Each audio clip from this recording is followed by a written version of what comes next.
संकल्पातपतितपनो वातिवात समिन्धे वह निर्धते धरणिरुददे लंघते नैव वेलाम् सोऽयं श्रीमान् निखिलजगताम् अन्तरात्मावतीर्णो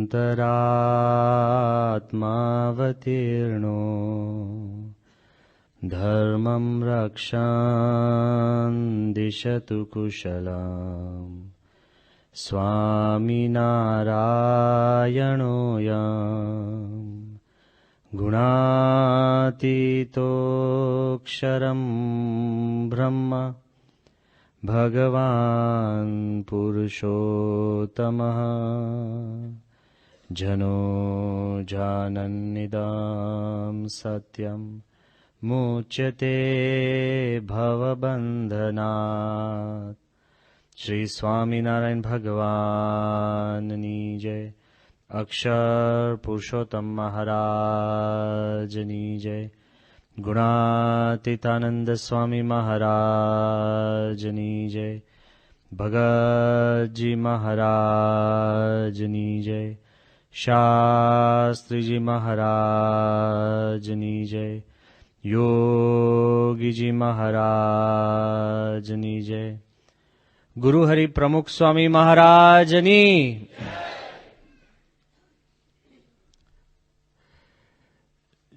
શિબિરનો મુખ્ય હાર્દ છે ગુરુ ઋણ કહેતા કે ગુરુ દક્ષિણા. અંગ્રેજીમાં એક કહેવત છે કે small minds discuss people, great minds discuss philosophy, and enlightened minds live philosophy. ત્રણ પ્રકારના વર્ગ ઉત્પન્ન થાય. જે ટૂંકા મનના માનવી હોય ને એ લોકોની ચર્ચા કરે કે આણે આમ કર્યું તેમ કર્યું, એમાં જ આખું જીવન પસાર થાય. તમે ટીવી કહો, છાપું કહો કે ચોરે ને ચોટે જે ગઈ ગ્રામ્ય વાતો થતી હોય એ ડિસ્કસિંગ પીપલ. ઊંચી પ્રકારના માનવી હોય ને એ તત્વજ્ઞાનની ચર્ચા કરે, જે આપણે કહીએ કે ગુરુ ઋણ કે ગુરુ દક્ષિણા, એની ચર્ચા. અને જે ખરેખર જ્ઞાની પ્રાપ્ત થયેલા પુરુષો હોય ને એ જે તત્વજ્ઞાનને જીવનમાં ઉતારવાનું કામ કરે. આપણે બધા તો ભેગા થઈને બધી ચર્ચા કરશું, પણ આપણી સમક્ષ પૂજ્ય ત્યાગોલભ સ્વામી બિરાજમાન છે કે જેમણે યોગીજી મહારાજની ખૂબ સેવા કરી છે. અને ખુદ પ્રમુખ સ્વામી મહારાજ આપણા ગુરુ એમનું દ્રષ્ટાંત આપે છે. એટલે આજે એ અત્યારે બોલતા નથી, પણ એમનું જે જીવન છે એ જીવન આપણને પ્રેરણા આપે છે. તો મોટામાં મોટું જ્યારે આપણે ગુરુની ચર્ચા કે વિચારણા કે જીવનમાં એમના ગુણ પ્રાપ્ત કરવાનો પ્રયત્ન કરીએ તો ખાલી ત્રણ જ વિચાર આજે મારે તમને આપવા છે, ઝાઝા નહીં. આ ત્રણ વિચાર જો તમે તમારા પોતાના કરીને રાખશો ને તો યુ વિલ નેવર ફીલ ઓર્ફન્ડ. ક્યારેય અનાથપણું નહીં લાગે, સતત બળ મળતું રહેશે, મનની અંદર ક્યારેય મોડપ નહીં આવે. અને જે આપણા ગુરુએ આપણી માટે કર્યું છે એનું ત્રાદ્યશ્ય લિવિંગ પિક્ચર બિફોર આવર આઈઝ રહેશે ને તો કોઈ દિવસ સત્સંગ અને કાર્ય કરવામાં આપણે નાસીપાસ નહીં થઈએ.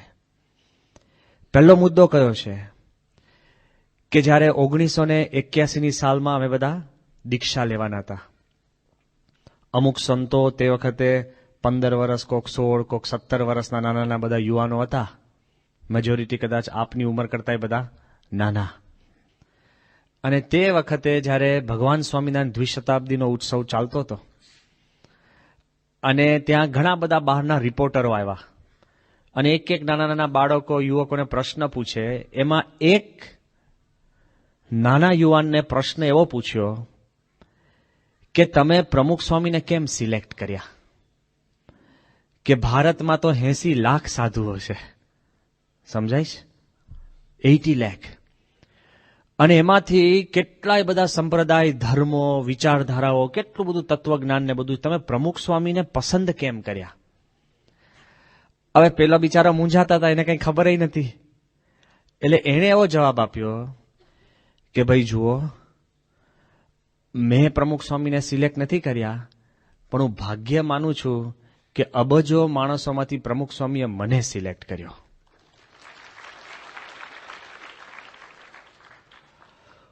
આ સમજણ જ્યારે આ ફરતા ફરતા સ્વામી પાસે ગઈને પેલા એ વાત કરી અને કીધું કે બાપા, મેં તો આમ જવાબ આપ્યો, બીજો જવાબ તો આવડતો નહોતો.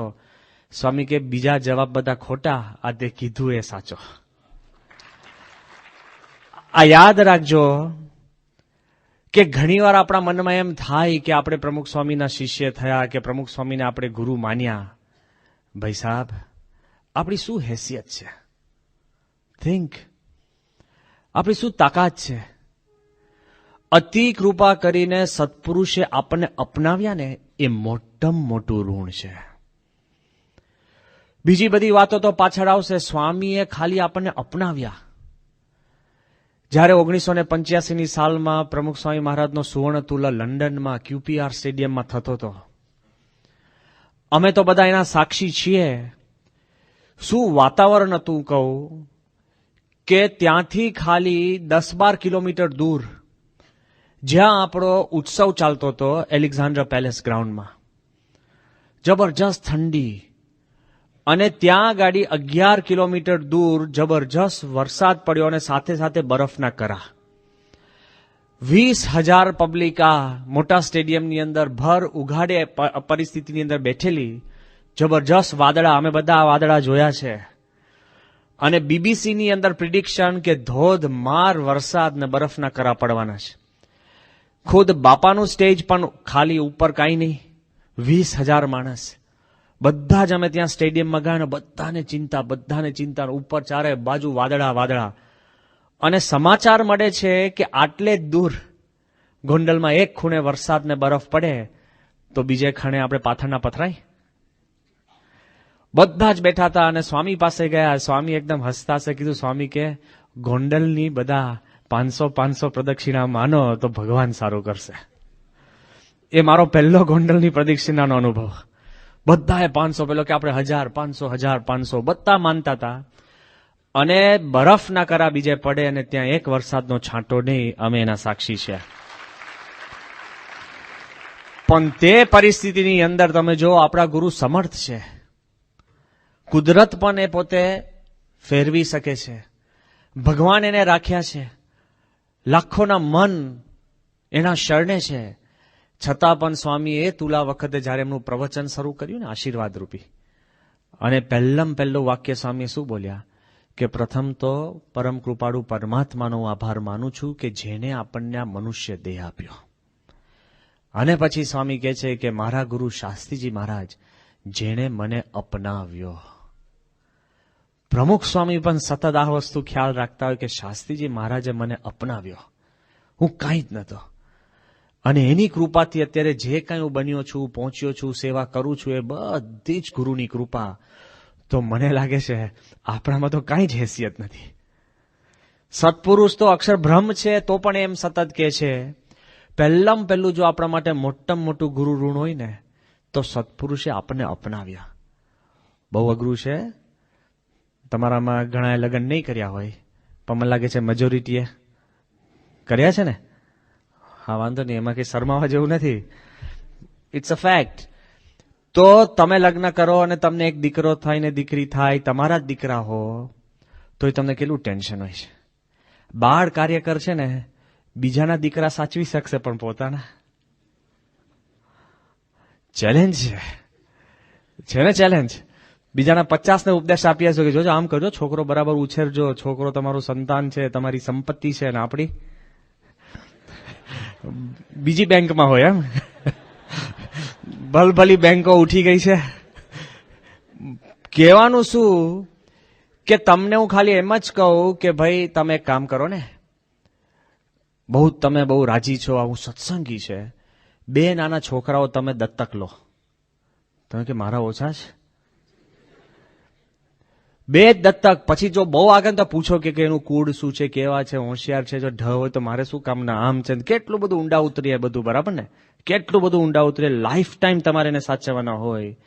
પ્રમુખ સ્વામી મહારાજ જયારે 800 સંતો દત્તક લે, છે કોઈની તાકાત?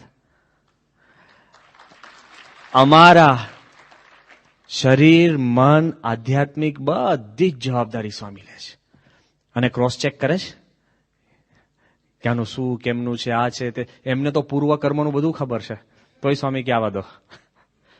આપણને બધાને સ્વામીએ અપનાવ્યા અને સીધી બ્રાન્ડ ઇક્વિટી આપી દીધી આપણને.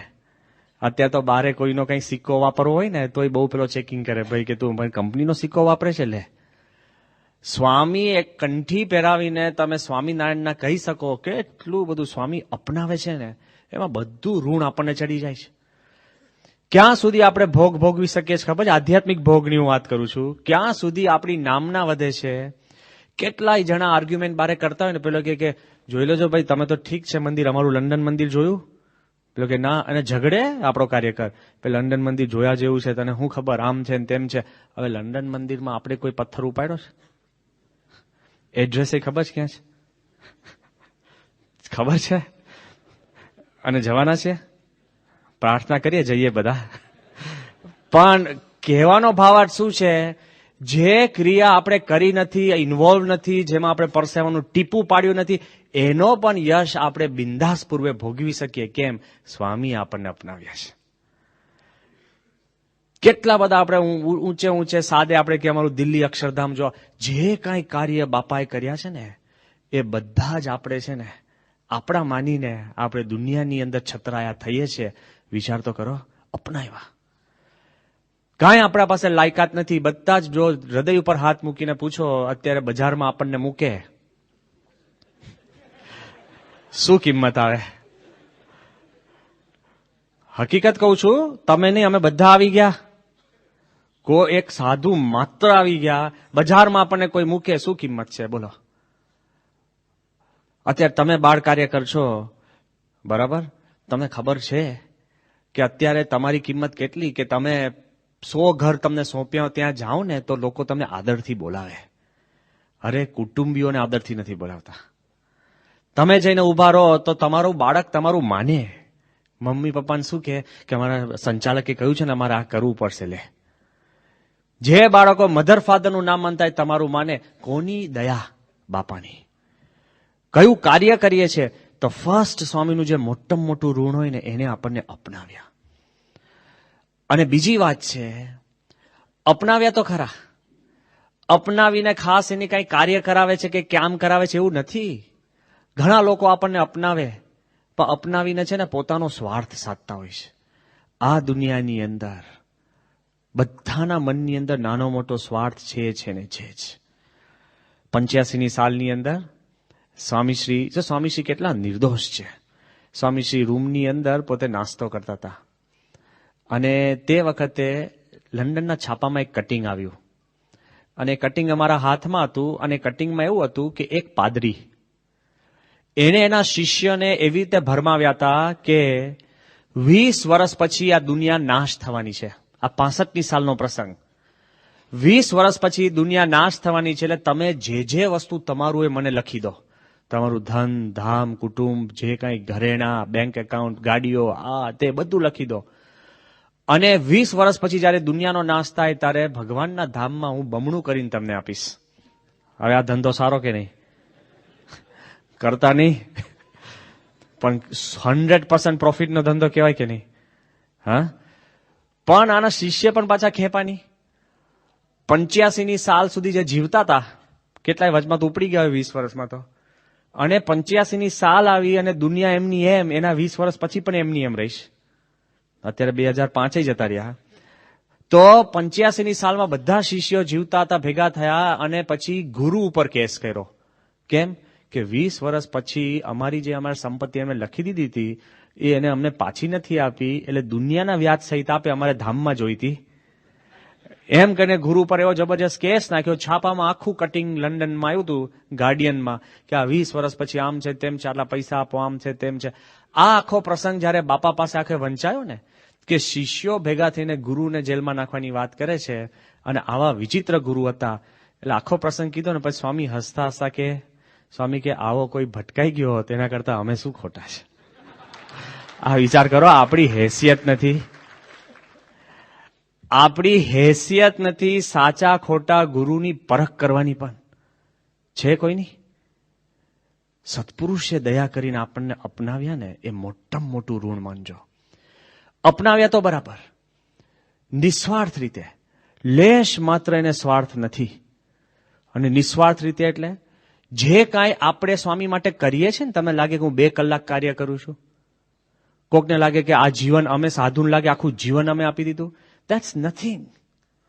અનંત જીવન આપ્યા પછી 60,000 વર્ષના તપ કર્યા પછી પણ, યાદ રાખજો, 60,000 વર્ષના તપ કર્યા પછી, સંપૂર્ણ પાણીમાં રહ્યા પછી, બધા ઉપનિષદ, ગીતા, રામાયણ બધાનો સાર કાઢ્યા પછી પણ, અરે 18 પુરાણ લખ્યા પછી પણ જે સાચા ભગવાનનું સ્વરૂપ જે હાથમાં હોય ને એ નથી આવતું. આવે છે, લાવ હું તમને છૂટો મૂકી દઉં અને બધા શાસ્ત્રનો ઢગલો કરી દઉં, પણ તમારા માટે કઈ સાર સાચો છે ખબર પડે? હે, બીમાર તમે થયા હોય પેશન્ટ અને બહુ જ પીડા હોય કે ભાઈ મરી ગયો દવા, પણ હું તમને આખી દવાની દુકાન ખોલીને મૂકી દઉં તો જીવો કે મરો? મરવાના ધંધા ભલા માણસ. આટલી બધી દવાઓ કઈ ખાવી? એવું છું ટેસ્ટિંગ થાય, પેલા એક ખાઈ લો પછી એની કામ લાગે તો બીજી, ત્રીજી, ચોથી, 5માં ઉપડી જાઓ. દવા જ છે, રોગનું મારણ જ છે, પણ તમારો રોગ કયો અને તમારી દવા કઈ એ તમને જ્ઞાન નથી તો ફિનિશ્ડ. એમ મારે આજે કેવું છે કે આટલો બધો શાસ્ત્રનો મોટો સમુદ્ર છે ને સાગર છે, એમાં તમને જીવમાં કયું જ્ઞાન જચે છે એ પ્રમુખ સ્વામી સિવાય કોઈ કહી નહીં શકે. The most knowledgeable. એટલે પહેલું તો સત્પુરુષે આપણને અપનાવ્યા, અને બીજું એને જે આપ્યું છે ને આપણને એનું ઋણ નહીં ચૂકવી શકાય. હજુ તો આપણે જીવન આપીએ કે કાર્યકર તરીકે કાર્ય કરીએ એના પહેલા તો એને આપી જ દીધું. શું આપ્યું ખબર? શાસ્ત્રનો પણ સારનો સાર એવું અક્ષર અને પુરુષોત્તમનું જ્ઞાન જે ભલભલા પાસે નથી આવ્યું. ઉપનિષદ, વેદ, રામાયણ, મહાભારત કશામાં નથી આવ્યું. અને એ જ્ઞાન એટલે કેટલું ઊંચું છે, જે અક્ષર સહિત પુરુષોત્તમની જે ભક્તિ ને મૂર્તિ કેટલું ઊંચું. તો એમ નહીં માનતા કે ખાલી આપણે મંદિરે જઈએ છીએ ને આપણે સ્વામિનારાયણ કરીએ છીએ ને દંડવટ કરીએ.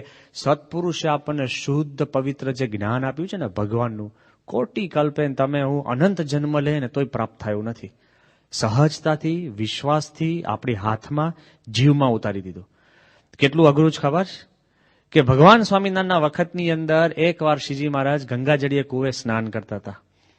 અને મહારાજ સ્નાન કરતા હતા અને દૂરથી જીવુબા લાડુબા દર્શન કરતા હતા.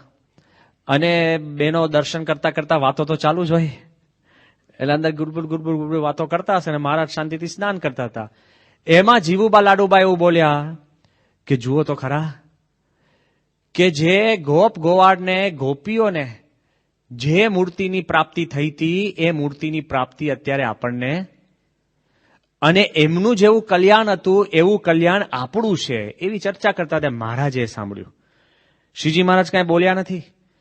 સાંજે જયારે શ્રીજી મહારાજ અક્ષરોડીમાં આવ્યા, આરતી કરીને બેઠા, અને જયારે બહેનો બધી દર્શન કરવા આવી, મહારાજ કે બધા છેટારો.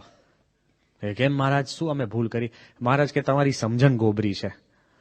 હવે જીવુબા લાડુબા એને મહારાજ કે તમારી સમજણ ગોબરી, એટલે એકદમ હેપતાઈ ગયા.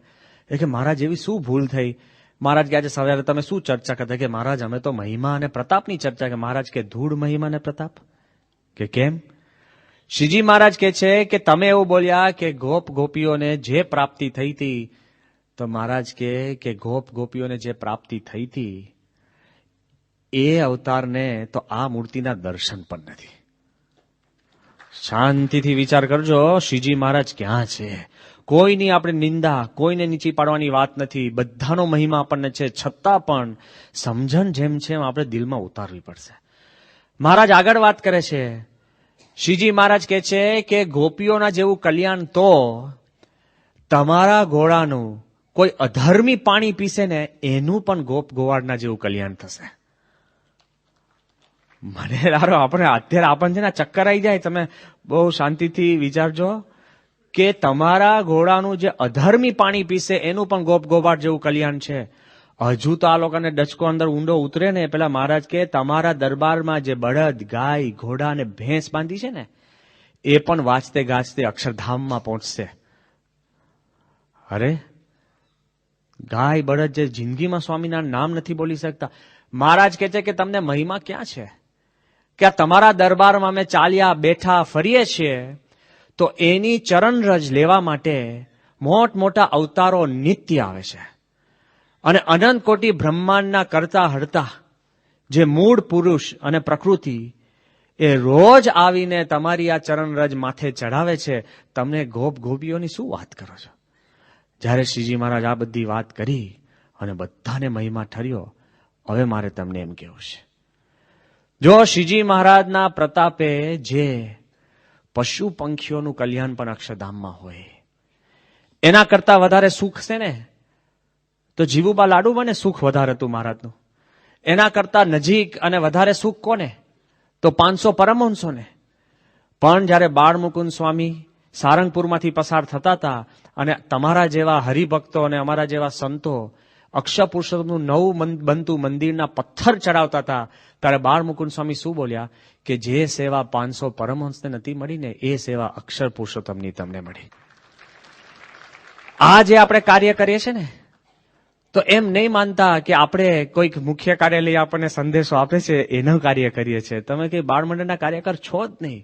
તમે ભગવાન સ્વામિનારાયણના કાર્યકર છો, શ્રીજી મહારાજના કાર્યકરો છો, આપણા ગુરુ પરંપરાના કાર્યકર છીએ. જો એ આપણા મનમાં ક્લેરિટી આપે ને કે પ્રમુખ સ્વામી મહારાજે આપણને અક્ષર પુરુષોત્તમનું જ્ઞાન આપ્યું, એ જો કેફ હોય ને કોઈ દિવસ આપણને સત્પુરુષે એટલું બધું આપણને આપ્યું છે કે આખી જિંદગી આપણે ખર્ચી નાખીએ ને તોય ઓછી છે.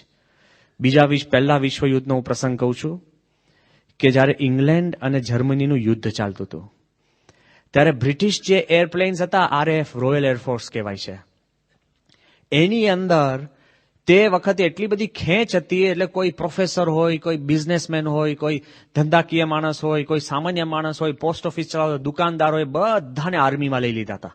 આર્મીમાં અછત હતી, યુદ્ધ વિશ્વયુદ્ધ ચાલતું હતું. બધા પુરુષો હોય ને મેજોરિટી એના આર્મીમાં. એમાં ઓક્સફર્ડ અને કેમ્બ્રિજના અંગ્રેજીના પ્રોફેસર રોનલ્ડ નિક્સન કરીને બહુ જબરજસ્ત પાવરફુલ મેધાવી હોશિયાર માણસ, એ છે ને વિમાનમાં RFFનો પાયલટ બન્યા યુદ્ધ માટે.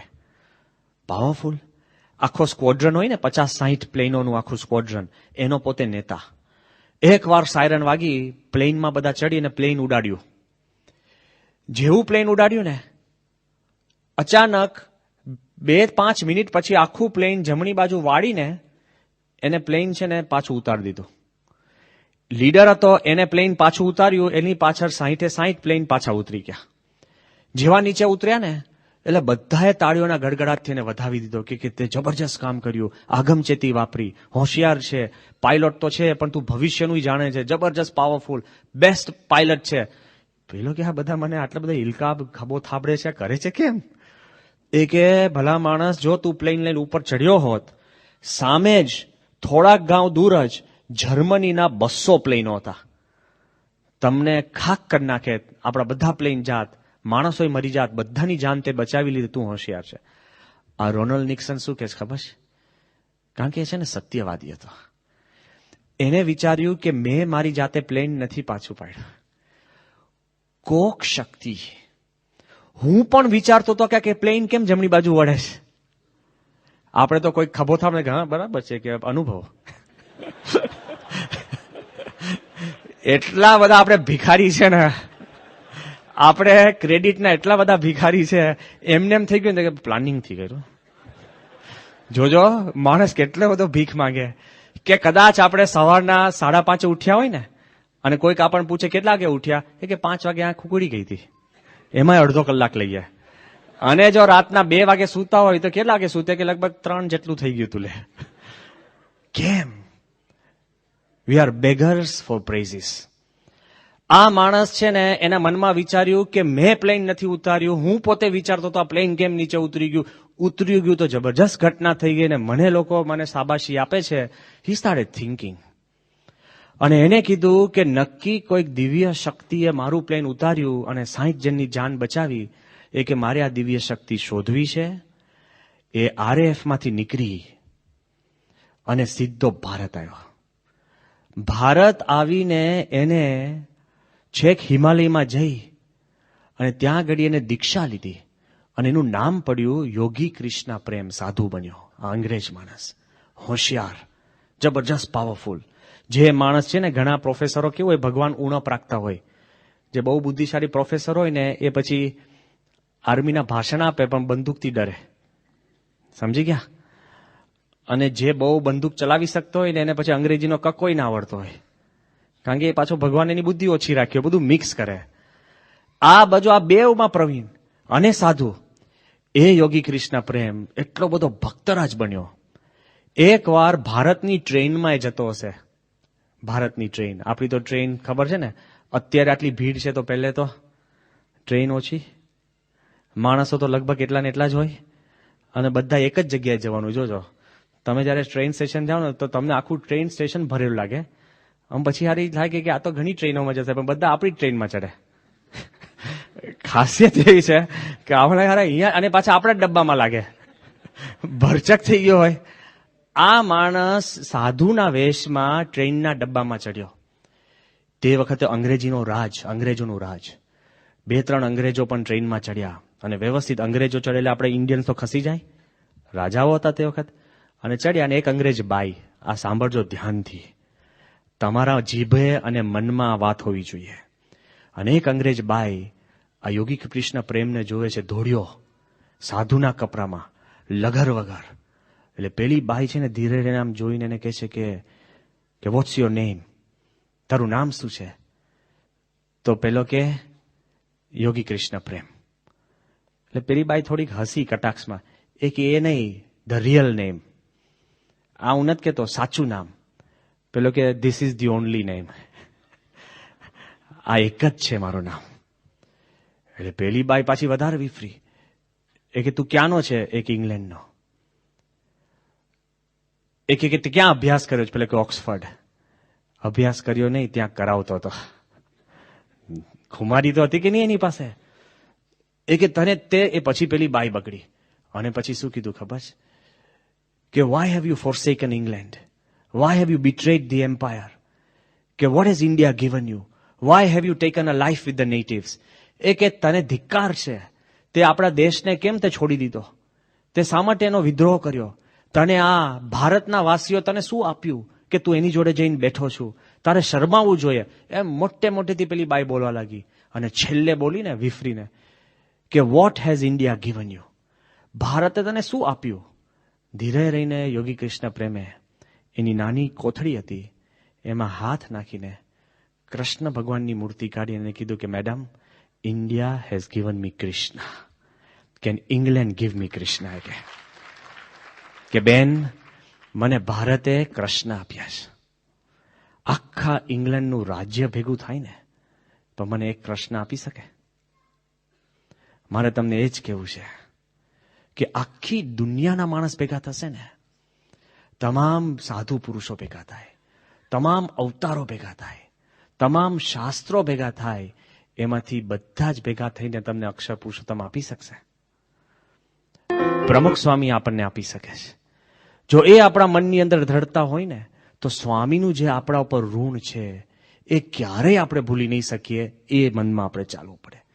અને ત્રીજી વાત છે, પહેલું તો સ્વામીએ આપણને અપનાવ્યા, બીજું સ્વામીએ જે આપણને આપ્યું, અને ત્રીજી વાત ખબર છે, અપનાવ્યા પણ એમણે, બરાબર ને, આપ્યું પણ એમણે. આપણે કઈ માંગ્યું હતું? અને એ આપણને સાચવી રાખીએ ને એના માટે દાખલો પણ એમનો. આ તો ખરેખર ઘર જમાઈ બનીને બેઠા છે આપણે, ખરેખર ઘર જમાઈ બનીને બેઠા છે. આપણને લાગે હું સ્વામી માટે કરું છું, શું કરીએ છીએ? નથિંગ. જે સત્પુરુષે આપણને અપનાવ્યા, જે સત્પુરુષે આપણને આપ્યું, અને એ સાચવવા માટે પણ 100% દાખલો એનો. કેટલો બધો સ્વામી દાખલો કરે છે.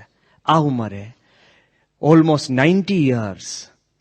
હજુ પણ સ્વામી એક મંદિરમાં બેસીને રહેતા નથી. સદગુરુ સંતોને પૂછો, બધા જ મોટા મોટા સંતો બાપા પાસે જઈને વિનંતી કરે, કોઈની તાકાત નથી બાપાને કહી શકે કે બાપા તમે એક બાજુ રહો, રહે જ નહીં. અરે પ્રસંગ તો જુઓ, ક્યાં એમનું મન છે. અત્યારની ઉંમરે આટલી બધી તકલીફ, નાના હોય તો સમજાય, પણ અત્યારે સારંગપુરમાં સ્વામીશ્રી સાથે બધા અમે બેઠા હતા. પૂજ્ય નારાયણ મુનિ સ્વામી, પૂજ્ય જ્ઞાનેશ્વર સ્વામી અને હું પણ હતો. બધી ચર્ચા ચાલતી હતી.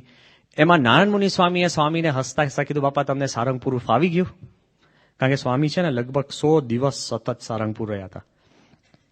સ્વામી હસતા હતા એટલે નારાયણ મુનિએ કીધું કે બાપા તો હવે તમે સારંગપુર બાપા છે ને તમારો બેઝ બનાવો, સારંગપુર જ રહો અને શાંતિથી હવે વિચરણ ઓછું કરો. એવું બધું નારાયણ મુનિ સ્વામી પ્રેમથી વાત કરતા હતા. એમાં પછી હું બોલ્યો, મેં કીધું બાપા આત્મસ્વરૂપ સ્વામીનો પણ ફોન હતો ને એમણે એવું કહ્યું હતું દિલ્હીથી કે હવે સ્વામી તમે છે ને સારંગપુર જ રહો, અમે વારાફરતી આવીને લાભ લઈશું, હરિભક્તો દર્શન કરશે, તમારી તબિયત સારી રહે, હવે કોઈ બહુ વિચરણ ઝાઝું કરતા નહીં. આ ચર્ચા ચાલતી હતી ને એમાં મારાથી એક ભૂલ થઈ. હવે સાંભળજો.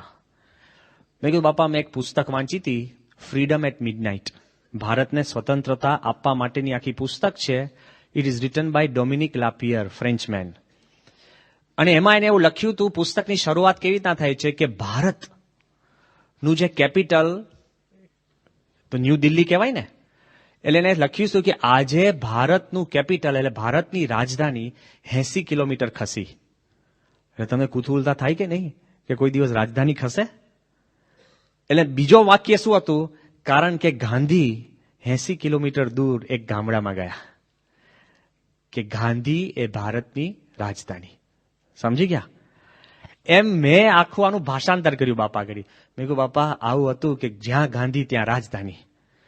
મેં કહ્યું બાપા હવે જ્યાં તમે ત્યાં રાજધાની. સાંભળજો કે બાપા સારંગપુર તો ત્યાં રાજધાની આપણી, બોચાસન તો રાજધાની, બાપા તમે ગઢડા જાઓ તો રાજધાની, તમે જ્યાં જાઓ ત્યાં રાજધાની. એટલે તમારે ચિંતા નહીં કરવાની. હજુ આ જયારે વાક્ય બોલતો ને એમાં સ્વામીની પછી છે ને ત્રીજું નેત્ર ખુલ્યું. બાપા કે સ્વામી કે તમે બધા એમ મને કહો છો કે આરામ કરો આરામ કરો આરામ કરો. સ્વામી કે મેં મારી નજરે જોયું નથી. સ્વામી કે એમ કેમ નથી કહેતા કે બાપા છેલ્લા શ્વાસ સુધી વિચરણ કરો વિચરણ કરો? અરે આપણે શું બોલીએ?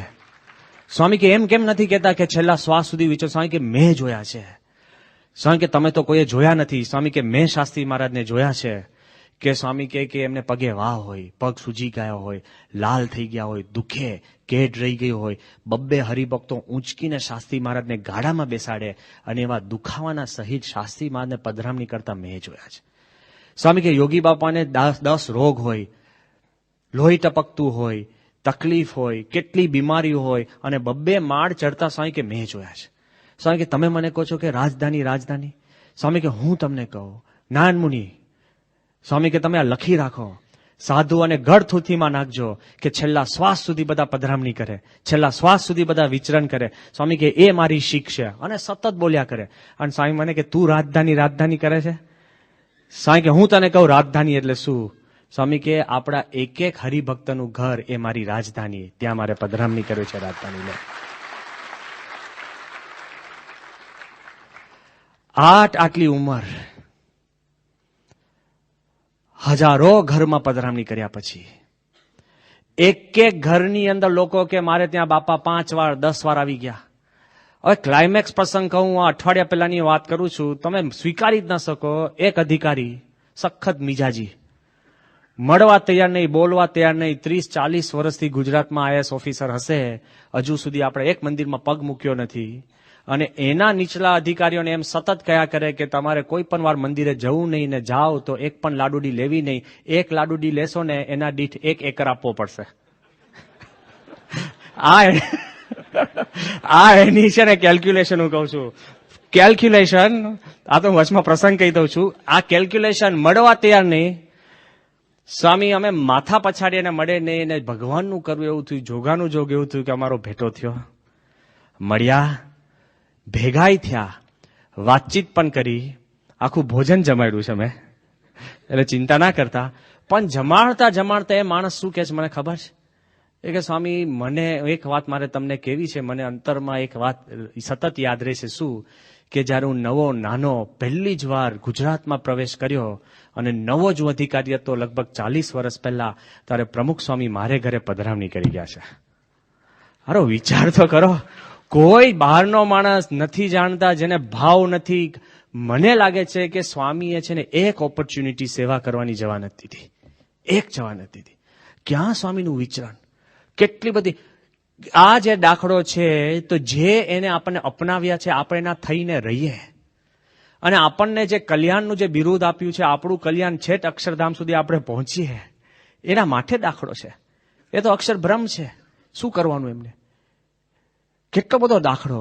નાનામાં નાની વાત હું તમને કહું છું ત્યારે આપણને ખબર પડે કે સ્વામી ખાલી પત્ર લેખન તમે કહો છો ને, અત્યારે લાગે બાપા આરામ કરે છે, પત્ર લેખન તો ચાલુ જ છે. સ્વામીનું છે ને પાવર શિફ્ટ જેવું છે. કેવું પાવર શિફ્ટ ખબર?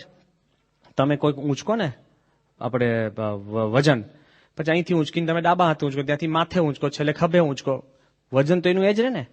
એમ આપણને લાગે બાપા આરામમાં છે અંદર. મળતા ના હોય ત્યારે શું કરે? પત્ર ના હોય ત્યારે શું કે? ટેલિફોન. અરે ટેલિફોન ને પત્ર ના હોય ત્યારે પ્રાર્થના સતત. અને પ્રાર્થના સૂતા સૂતા પણ સ્વામી હરિભક્તો સંતોની ચિંતા કરતા હોય છે, સતત ઇઝ ઓન. પત્ર તો એમનું પર્સનલ હોમવર્ક જેવું છે.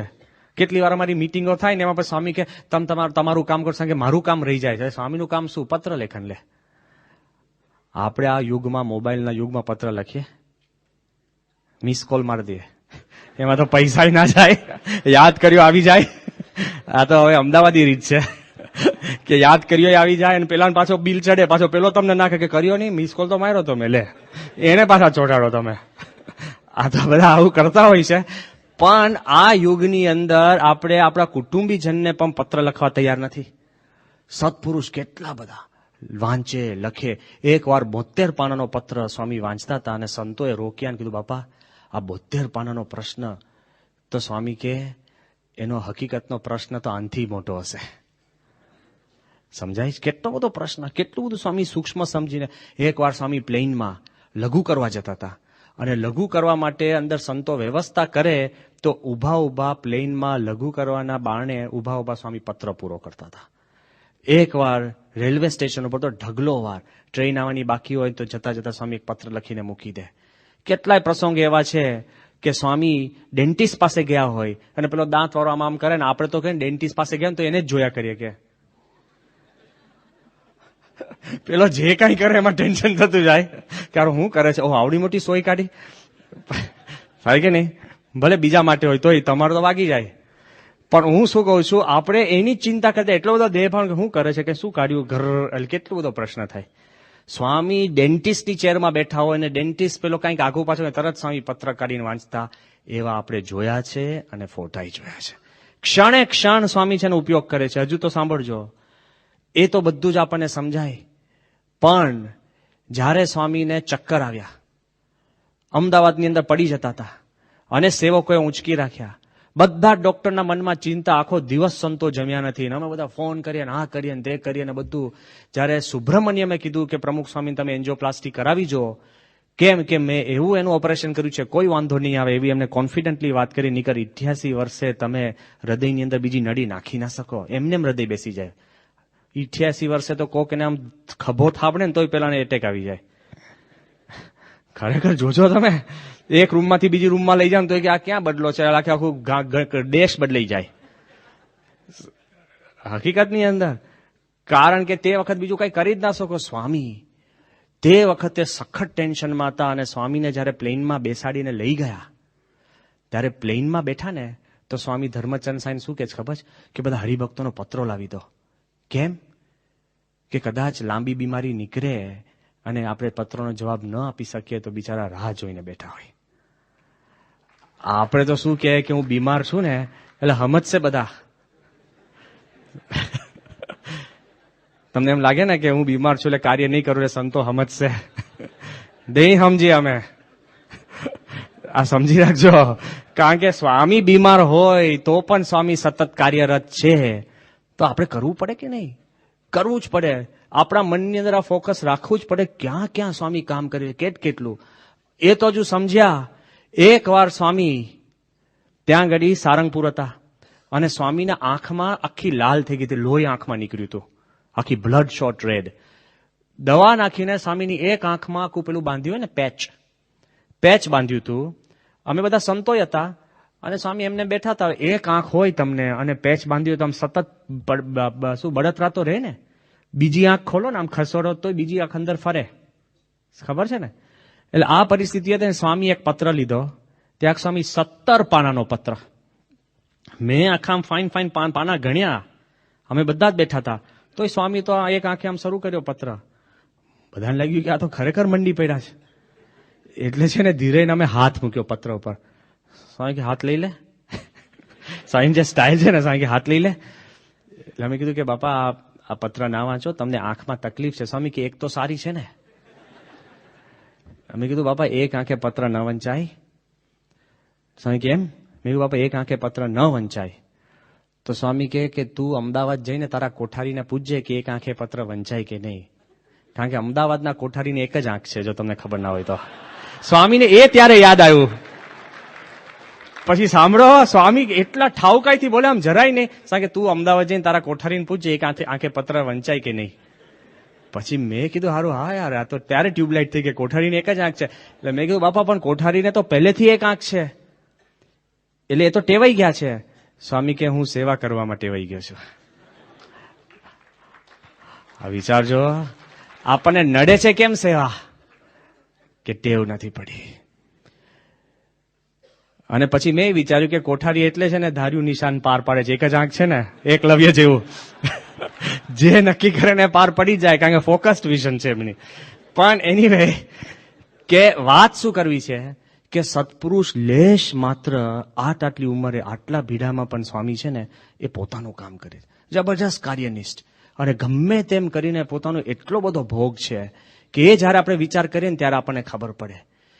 કહેવાનો ભાવાર્થ શું છે મારે કરવું છે કે કદાચ તમને એમ લાગશે કે સ્વામી અમે કામ કરીએ છીએ, આ છે તે છે, પણ જેમ આજે આપણે ગુરુ ઋણ આપવાની જે વાત છે ને, બીજું કાંઈ સત્પુરુષ માંગતા નથી. થોડુંક કરો છો ને એને જાજુ માને છે. તમે થોડુંક પણ, હું તો તમને ત્યાં સુધી કહું છું કે કદાચ તમે એવું નથી કહેતા માથું આપી દો, પણ માથું આપવાનો સંકલ્પ કરશો ને તોય સત્પુરુષ અનંત ગણા રાજી. આજ વખતે તાજો જ પ્રસંગ જામનગરનો કહું. જામનગરનું ખાત થયું. અતિ બાપા રાજી હતા અને અત્યંત કેફમાં હતા. કેટલાને આશીર્વાદ આપ્યા અને જેને જેને સ્વામીના ત્યાં દર્શન કર્યા તો એકદમ કંઈક જુદા જ બ્રહ્માનંદમાં હતા બાપા. બધાને બોલાવે ને આશીર્વાદ આપે ને ખુશખુશાલ હતા. એ દરમિયાન સાંજે લગભગ 5, સવા 5 વાગે સ્વામીએ અક્ષય મુનિને બોલાવ્યા, મને બોલાવ્યો. પછી સ્વામી કે ધર્મનિધિ સ્વામીને બોલાવો, કોઠારી સ્વામીને. પછી સ્વામીએ છે ને ત્યાં આપણે જે મંદિરનું કામ કરનાર છે સોમપુરા, પરીક્ષિત કરીને, એને બોલાવ્યા. અને આપણે મનીષ, આપણો યુવક એન્જિનિયર. એટલે બધા અમે આમ બેઠા હતા. અને જ્યારે બધી વાતચીત ચાલતી હતી ને એમાં સ્વામી કે આપણે સારામાં સારું મંદિર કરવું છે ને આ મંદિર જોડે ઇતિહાસ રચાયો છે. સ્વામી કે નીકળતો કે જંતરડામાંથી પસાર થયા છે, નીકળ હાડકા પણ ન જડે ને બાપ ભગવાને દયા કરી છે ને. પછી સ્વામી કે આપણે સોના જેવું મંદિર કરવું છે ને બહુ આનંદથી કેફથી સ્વામી બધા આશીર્વાદ આપતા હતા. એમાં સ્વામી મનીષને કહેવા લાગ્યા, આપણો કાર્યકર. સ્વામી કે મનીષ બરાબર પાકું કરજો. એટલે અક્ષય મુનિ એવું બોલ્યા કે બાપા મનીષને છે ને અમેરિકા જવાનું આવ્યું છે. ઓકે. એટલે સ્વામી મનીષ સામે જોવા લાગ્યા. એ કે બાપા તમે કહો તો આપણે આ પૂરું કરી દઈશું. ખાલી એટલું જ કીધું કે હું પૂરું કરી દઈશ. સ્વામી એકદમ રાજી થઈ ગયા અને આમ ધબ્બા મારવા માંડ્યા. અને જે ધબ્બો મારવા માંડ્યા પછી મનીષને ખબર નહીં શું સૂઝ્યું. હવે એને એ વખતે આ વાત કરી. લગભગ 2-3 વર્ષ પહેલા મેં મનીષને વાત કરી. મને એ કે બાપા બ્રહ્મવિહારી સ્વામી મને વાત કરતા હતા. મેં કહ્યું આ શું કઈ નવી વાત લઈ આવ્યા? એ કે જયારે WTC જયારે તૂટ્યા, જે 18 પાયલોટ પ્લેનમાં બેસીને જે અમેરિકાના જે પેલા બિલ્ડિંગો તોડ્યા ને વિમાનમાં, એટલે કે બ્રહ્મવિહારી સ્વામી અમને એકવાર વાત કરી હતી યુવકોને. મેં કહ્યું મારી નાખ્યા, અત્યારે તું ક્યાં બોલે છે? અને મેં તો ખાલી આનંદમાં વાત કરી હતી. મેં કહ્યું કે આપણે એક બ્રહ્મવિહારી સ્વામી એવી વાત કરી હતી કે આપણે 100 યુવકો એવા તૈયાર કરવા છે જે વિમાનમાં બેસે અને બાપા જ્યાં કે ત્યાં જાગતા. આ બહુ અઘરું છે. જાગતા તમને દિવાલ દેખાય અને પછી માથું અથાડવું સહેલી વાત છે? એટલે કે બાપા બ્રહ્મવિહારી સ્વામી એવું કહેતા હતા કે આપણે 100 યુવક એવા તૈયાર કરવા છે. મેં કીધું તું બોલ નહીં અત્યારે. અને એ કે ના એવા કરવા છે તો એનું લિસ્ટ બનાવ્યું હતું ને એમાં બાપા મેં લિસ્ટમાં નામ લખ્યું હતું કે મારે બાપા છે ને આપને આ માથું અર્પણ કરવું છે. અને સ્વામી એટલા રાજી થઈ ગયા ને એના પર. સ્વામી કેમ? અને સ્વામી એને ધબ્બો માર્યો. ધબ્બો માર્યો ત્યારે મનીષ કે બાપા રાજી થયા હોય તો અંતકાળે મને લેવા આવજો. તો સ્વામી શું કે? સાંઈ કે મનીષ, અંતકાળે તને શ્રીજી મહારાજ તને લેવા આવશે, તારા આખા કુટુંબને અંતકાળે શ્રીજી મહારાજ લેવા આવશે. પેલો કે બાપા આપ, સ્વામી કે આપ પણ. અને સ્વામી જે કેફથી કીધું કે બાપા કે આપ પણ, તો પેલા સોમપુરાને શું કેફ ચડી ગયો? એ કે સ્વામી એ લિસ્ટમાં મારું ઇનામ રાખો. લે, મેં કીધું અક્ષય મુનિ મારી સામે જોવે, કોઈ દિવસ સોમપુરા લિસ્ટમાં નામ રાખે? તો આને કીધું કે બાપા એ લિસ્ટમાં મારું નામ રાખો. તો સ્વામી એટલા હસી પડ્યા. મારે શું કેવું છે? પેલાએ ખાલી સંકલ્પ કર્યો કે બાપા મેં તમને મારું માથું અર્પણ કર્યું, અને સત્પુરુષ આટલા રાજી થઈ જતા હોય તો આપણે ક્યાં ખોટ છે? એનું આપેલું, એને અપનાવ્યા, એને આપ્યું, એ દાખલો કરે, એમાં ખાલી આપણે એવું કહેવાનું જ કે બાપા અમે તમારા, તો ક્યાં આપણને કઈ ખોટ છે?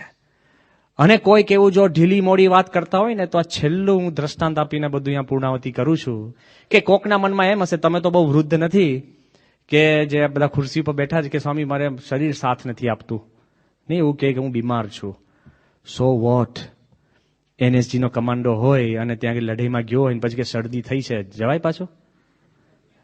એને સામેથી ગોળી મારી દેવી જોઈએ. પેલો કે ના ના, એ મારી કેટ રહી ગઈ, ચાલે?